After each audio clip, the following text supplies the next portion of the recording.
Hello friends. The spring morning was warm and bright, the scent of blooming flowers wafting through the open windows. Inga stirred awake to the sound of hurried little footsteps in the hallway. Her daughter Sarah burst into the room, her face lit with excitement. "Mommy, can we go to the animal shelter today? Please?" she pleaded. For months, Sarah had been asking for a pet. After endless negotiations, Inga had finally agreed to visit the shelter. Just a look, she'd warned. But she knew her daughter's heart had already decided.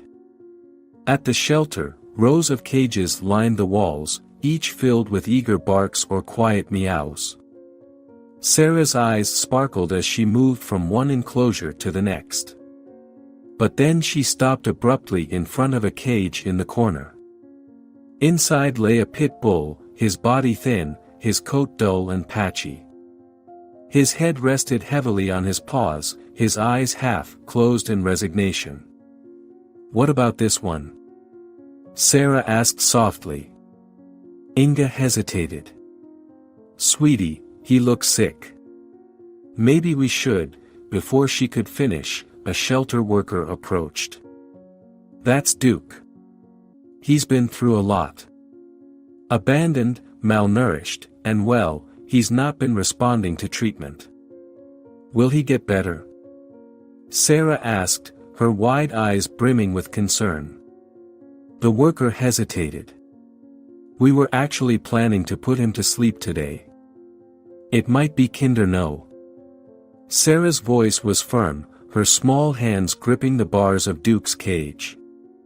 The dog's ears twitched at her outburst, and for the first time, his eyes met hers. They were tired, but there was a flicker of something, hope.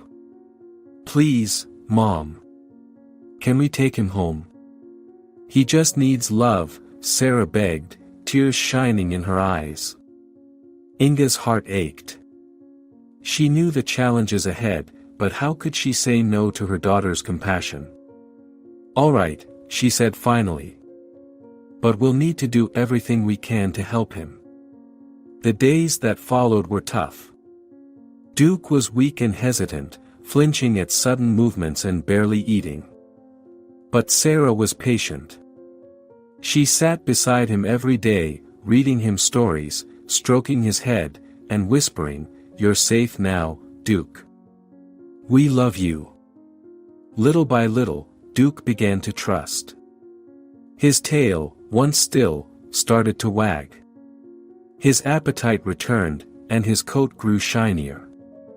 Soon, he was bounding through the yard with Sarah, his bark full of joy.